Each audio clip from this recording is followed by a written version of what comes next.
প্রায় 4 বিলিয়ন বছর থেকে 2.5 বিলিয়ন বছর পর্যন্ত সময়কালকে জিওলজির ভাষায় বলা হয় আর্কিয়ান ইয়ন। তার মানে 400 কোটি বছর থেকে 250 কোটি বছর সময়কালকে বলা হয় আর্কিয়ান ইয়ন। এন্ড এই সময়টা খুবই গুরুত্বপূর্ণ, কারণ single cell life or the first cell life appear during the Archean eon. প্রায় 460 থেকে 400 কোটি বছর সময়কালটা ছিল হ্যাডিয়ান ইয়ন। এই ইয়নে পৃথিবী ছিল জ্বলন্ত এবং একটা বিশৃঙ্খল একটা লাভার বল। সেখান থেকে আর্কিয়ান ইয়নের শুরুটাই হয় যখন সমুদ্র তৈরি হয়ে গিয়েছে, কিন্তু কোনো গাছপালা জন্মায়নি, পৃথিবীর মহাদেশগুলো তখন তৈরি হয়নি, এবং সমুদ্রের নিচে প্রথম প্রাণের সূত্রপাত শুরু হয় এই আর্কিয়ান পিরিয়ডে।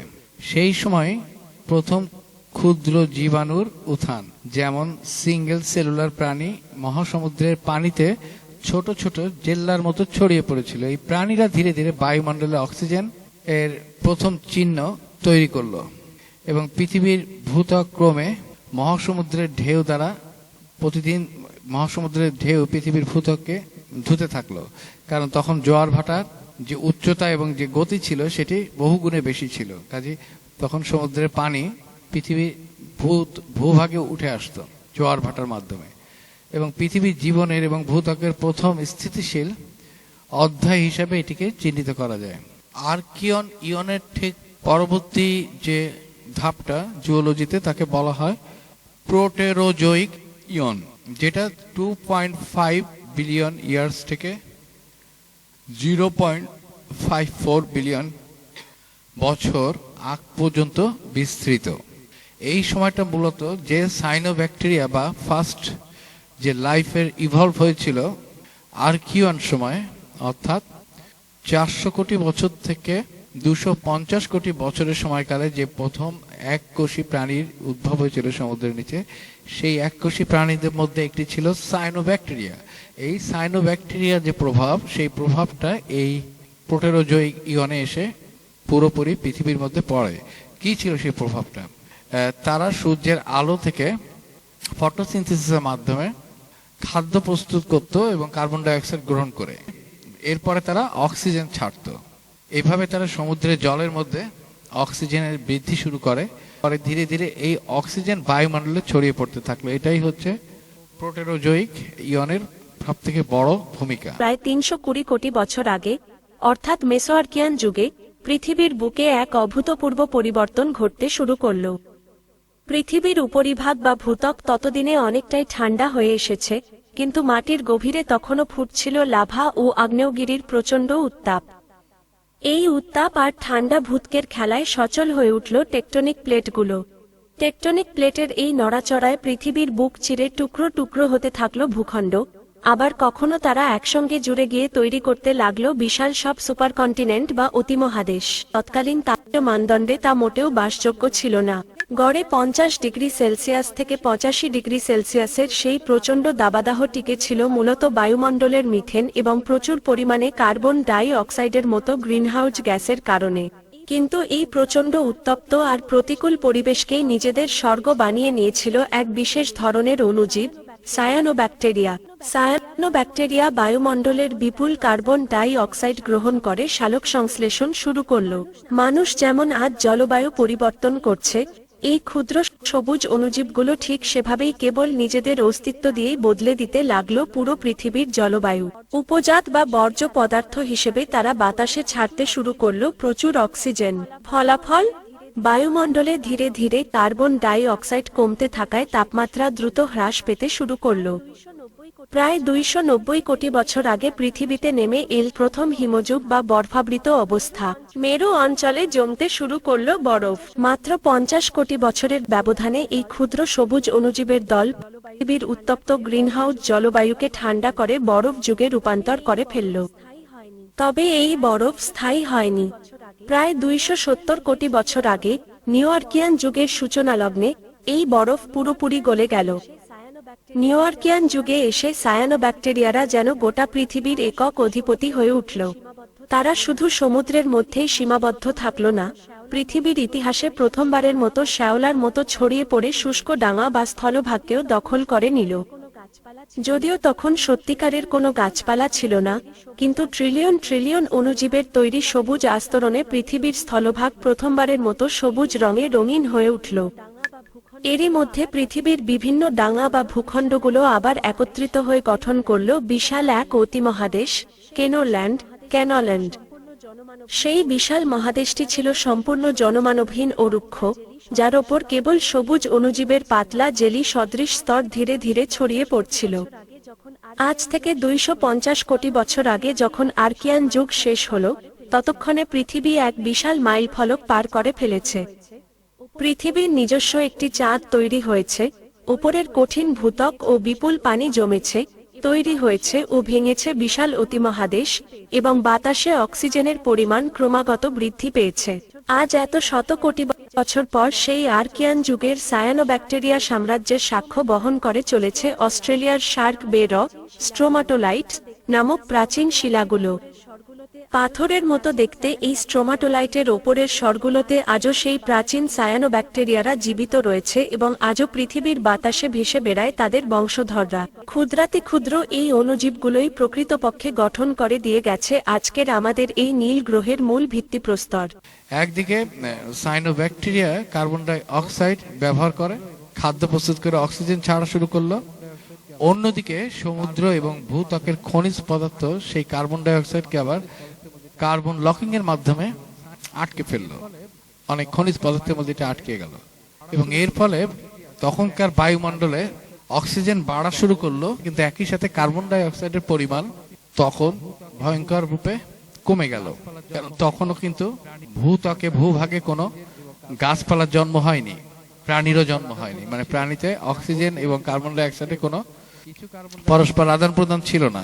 যা ঘটছিল সেটা মাটির নিচে, এবং কিছু কার্বন ডাই অক্সাইড বৃষ্টির মাধ্যমে এটি আবার ওই যে বিভিন্ন খনিজের মধ্যে আটকে যাচ্ছিল, এবং ধীরে ধীরে বায়ুমণ্ডলে কার্বন ডাই অক্সাইড এর ফলে কমতে থাকলো, এবং এর ফলে গ্রিন হাউস গ্যাস এফেক্ট তখন কমতে থাকলো। আমাদের এখন গ্রিন হাউস গ্যাস এফেক্টটা বেড়ে গিয়ে জলবায়ু ভারসাম্য নষ্ট হচ্ছে, সমুদ্রের পানির উচ্চতা বৃদ্ধি পাচ্ছে, কিন্তু তখন গ্রিন হাউস গ্যাস কমে যাওয়ার কারণে একদম প্রথম সময় তখন কোনো গাছপালা এবং প্রাণী ভূত্বকে জন্ম নেয়নি।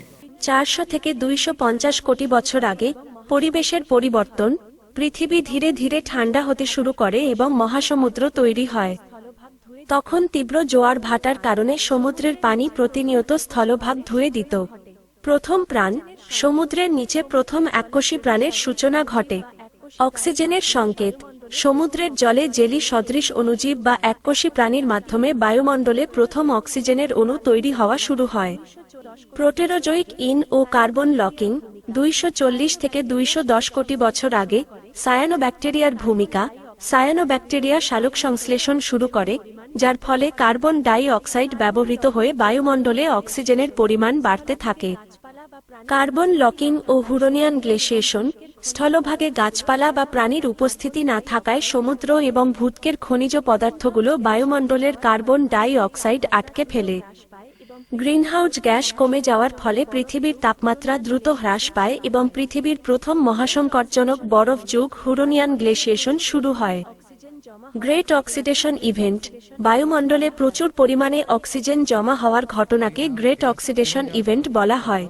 গ্রিন হাউস গ্যাস কমে যাওয়ার কারণে তখন পৃথিবী শীতল হওয়া শুরু করলো এবং পৃথিবীর তাপমাত্রা হ্রাস পেল, এবং কার্বন ডাইঅক্সাইড কমার এই প্রক্রিয়ার কারণে পৃথিবীর জলবায়ু স্থিতিশীল হলো, এবং সায়ানোব্যাকটেরিয়া ও ফাঙ্গাই অ্যালগাইয়ের ফটোসিনথেসিস পৃথিবীর পরিবেশকে নতুন রূপ দিতে শুরু করলো, যা পরবর্তী বহুকোষী জীবের উদ্ভব এবং প্যানোজোয়িক ইয়নের জীব বৈচিত্র্যের বিস্তারে সহায়ক হয়েছিল। এবং এই সময়টা ছিল এমন একটা সময়, অর্থাৎ 2.5 বিলিয়ন ইয়ার্স থেকে 0.54 বিলিয়ন ইয়ার্স পর্যন্ত সময়টা ছিল, যখন ভূমিতে কোনো গাছপালা বা প্রাণী জন্মগ্রহণ করেনি। সব জীবন সীমাবদ্ধ ছিল শুধুমাত্র সমুদ্রের নিচে, এবং সায়ানোব্যাকটেরিয়া ও ফাঙ্গাই অ্যালগাইয়ের কাজের ফলে পানির নিচে এই জীবগুলো ফটোসিনথেসিস করতে লাগলো এবং বায়ুমণ্ডলে অক্সিজেন তৈরি করতে লাগলো, এবং কার্বন ডাই অক্সাইড কমার কারণে পৃথিবীর প্রথম আইসেস এর পথ তৈরি হলো, এবং আইসেস টিকে ভূতত্ত্বে হুরোনিয়ান গ্লাসিয়েশন বলে আখ্যায়িত করা হয়। হুরোনিয়ান গ্লাসিয়েশন এবং এটি ছিল 2.4 বিলিয়ন থেকে 2.1 বিলিয়ন বছর আগের এই সময়ের মধ্যে। এই বরফ যুগে পৃথিবীর বহু অংশ বরফে ঢাকা পড়েছিল, কিন্তু তখন মাটিতে কোনো গাছপালা বা বড় প্রাণী ছিল না। সব জীবন সমুদ্রের নিচে সীমাবদ্ধ ছিল, এবং এই সময় সমুদ্রের নিচে প্রাণ কিন্তু একেবারে ধ্বংস হয়ে যায়নি। সমুদ্রগুলো বরফে পরিণত হলেও, তাহলে এই প্রোটোজোয়িক ইয়নের শুরুটা ছিল মূলত প্যালিও প্রোটোজোয়িক ইরাতে, আর শেষের দিকে মেসো প্রোটোজোয়িক ইরা নামে এটিকে ডাকা হয়। সহজভাবে বললে, অক্সিজেন আসার পর পৃথিবীতে ধীরে ধীরে জেগে ওঠার সময়। তাহলে বড় ঘটনা ছিল এই সময়ের শুরুতেই ঘটে একটা বিশাল ঘটনা, গ্রেট অক্সিডাইজেশন, যেটা আমি এর আগে বলেছি। বাতাসে প্রথমবারের মতো অক্সিজেন জমতে শুরু করে। এবং এই সময় কি ধরনের প্রাণী ছিল? এই সময় প্রাণী বলতে আমরা আজকের মতো প্রাণী না, বরং খুবই প্রাথমিক জীবন। ওই যে যেটা বলা হয়েছে ব্যাকটেরিয়া, তারপরে ইউক্যারিওট, এককোষী প্রাণী। প্রথম যে যৌন প্রজনন, সেক্সুয়াল রিপ্রোডাকশন, এই সময় প্রথম সেক্সুয়াল রিপ্রোডাকশন ঘটনাটি ঘটে। এর আগে সেল থেকে কোষ বিভাজনের মাধ্যমে আরেকটি সেল তৈরি হতো। পরবর্তীতে ছোট বড় সেলগুলো পারস্পরের সাথে মাইটোকন্ড্রিয়া তৈরি হওয়ার পরে একটা প্রথম সেক্সুয়াল রিপ্রোডাকশন বা যৌন প্রজনন শুরু হয়েছিল প্রোটেরোজোয়িক ইনে, এবং এটি ঘটেছিল আজ থেকে প্রায় 150 কোটি 1.5 বিলিয়ন বছর আগে।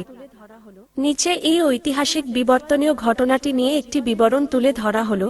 পৃথিবীর প্রথম সেক্সুয়াল রিপ্রোডাকশন ও জীবনের নতুন মোড়। পৃথিবীর বুকে জীবনের সূচনার প্রথম শতকোটি ছিল একেবারেই একঘেয়ে। প্রায় 200 থেকে 250 কোটি বছর ধরে আর্কিয়ান ও প্রোটেরোজোয়িক ইনের শুরুর দিকে এককোষী অণুজীব বা ব্যাকটেরিয়ারা বংশবৃদ্ধি করত। অযৌন প্রজনন, এসেক্সুয়াল প্রথম শতকোটি ছিল একেবারেই একঘেয়ে। প্রায় 200 থেকে 250 কোটি বছর ধরে আর্কিয়ান ও প্রোটেরোজোয়িক ইনের শুরুর দিকে এককোষী অণুজীব বা ব্যাকটেরিয়ারা বংশবৃদ্ধি করত। অযৌন প্রজনন, এসেক্সুয়াল রিপ্রোডাকশন বা কোষ বিভাজনের মাধ্যমে। একটি মাতৃকোষ কেবল নিজেকে সমান দুই ভাগে ভাগ করে একই রকম দুটি ক্লোন তৈরি করত। কিন্তু আজ থেকে প্রায় 150 কোটি বছর আগে প্রোটেরোজোয়িক ইনের মাঝামাঝি সময়ে প্রথম যৌন প্রজননের, সেক্সুয়াল রিপ্রোডাকশন, উদ্ভব ঘটে। কেন এই ঘটনাটি এত গুরুত্বপূর্ণ ছিল? অযৌন প্রজননের সবচেয়ে বড় সীমাবদ্ধতা ছিল বৈচিত্র্যের অভাব। প্রতিটি নতুন কোষ ছিল তার মাতৃকোষের হুবহু অনুলিপি। ফলে পরিবেশে কোনো হঠাৎ পরিবর্তন বা বিপদ এলে সব অণুজীব একসাথে বিলুপ্ত হওয়ার ঝুঁকিতে থাকত। 150 কোটি বছর আগে সমুদ্রের তলদেশে দুটি জটিল এককোষী প্রাণী, ইউক্যারিওট, সম্পূর্ণ ভিন্ন এক কৌশল গ্রহণ করল। 1. ডিএনএ সমন্বয়। এক কোষ অন্য কোষকে গ্রাস বা নষ্ট না করে নিজেদের মধ্যকার বংশগত তথ্য বা ডিএনএ শেয়ার করতে শুরু করল। 2. স্বতন্ত্র নতুন প্রাণ, সি কোষ। দুটি ভিন্ন কোষ, এ এবং বি, একত্রিত হয়ে নিজস্ব অর্ধেক জেনেটিক মেটেরিয়াল মিলিয়ে সম্পূর্ণ নতুন ও স্বতন্ত্র বৈশিষ্ট্যের একটি তৃতীয় কোষ, সি, তৈরি করল। এই প্রক্রিয়ায় জন্ম নেওয়া নতুন কোষটি মা বা বাবা কোনো কোষেরই একদম হুবহু অনুলিপি ছিল না, বরং দুজনের সংমিশ্রণে তৈরি এক অনন্য নতুন জীবন। বিবর্তনে এর প্রভাব এই প্রোটেরোজোয়িক ইনেই যৌন প্রজননের মাধ্যমে পৃথিবীতে প্রথমবারের মতো জেনেটিক ডাইভার্সিটি বা বংশগত বৈচিত্র্য তৈরি হল। এই বিবর্তনীয় উদ্ভাবনটি জীবনকে কেবল টিকিয়ে রাখতেই সাহায্য করেনি, বরং এর পরবর্তী ধাপে বহুকোষী প্রাণী, প্রজাতিভেদ এবং শেষ পর্যন্ত জটিল উদ্ভিদ ও আধুনিক প্রাণীজগতের পথ প্রশস্ত করে দিয়েছিল। They didn't have families, partners or anything like that. They used a method called asexual reproduction. It was simple. One cell would just split into two, like making a copy of yourselves again and again. But there was a problem. All the copies were almost the same. So if something bad happened, like a change in environment, they are all in danger. And then one day something new began. Instead of living and copying alone, two tiny cells tried something in a different ways, and they came together and shared parts of themselves, not fighting, not eating each other, but combining. And from this union, মানে দুইটা এককোষী প্রাণী কাছাকাছি এসে তারা একটা সংযোগ তৈরি করলো, এবং এই সংযোগটাই তৃতীয় একটি সেল তৈরি করার জন্য ব্যবহার হলো। অর্থাৎ এই প্রথম একটা সেল থেকে জাস্ট আলাদা হয়ে আরেকটা তৈরি হওয়া বন্ধ হলো, দুইটা সেল মিলে আরেকটা তৃতীয় সেল তৈরি করা শুরু করলো, and from this union a new cell was born and slightly different from both of them, and like animals or humans. So the ideas of mother or father or carrying a baby didn't exist at all. তাহলে আসলে কি হতো? Two cellular organisms, single called life, came together. Both shared genetic materials like DNA to create a new cell. এবং neither cell was a mother or father in the way we think today. এরপরে যদি আমরা 1.5 billion বছর আগে চলে আসি, তাহলে তখনকার পৃথিবীটা অনেকখানি পাল্টে গিয়েছিল। এই পাল্টানোর মধ্যে সব থেকে বড় যে জিনিসটা হয়েছিল, বাইরে থেকে তখন পৃথিবীটাকে একটি সুন্দর নীল গোলক হিসাবে দেখতে পাওয়া যেত। এটাই প্রথম, মানে 1.5 বিলিয়ন ইয়ার্স আগে যখন পৃথিবীটা নীল আকার ধারণ করে এবং একটি সুন্দর সুদিং একটা লুক তৈরি হয় তার, এবং যার উপর আগ্নেয় দ্বীপপুঞ্জ ছড়িয়ে ছিটিয়ে ছিল। তখন আগ্নেয়গিরির পরিমাণ প্রচুর ছিল এবং কয়েক মিলিয়ন বছর ধরে একটি অজানা শক্তি এই দ্বীপগুলোকে নতুন ভাবে সাজায় এবং সমুদ্রের নিচে পৃথিবীর ভূত্বক কিছু বিশাল প্লেটে ভাগ হয়ে যায়। আরো গভীরে পৃথিবীর কেন্দ্রে এতই উত্তপ্ত যে এটি এই প্লেটগুলোকে নিচে গতি সৃষ্টি করে এবং এই গতিগুলো প্লেটগুলোকে টেনে নিয়ে চলে, সাথে সাথে চলে সমুদ্র এবং দ্বীপপুঞ্জ।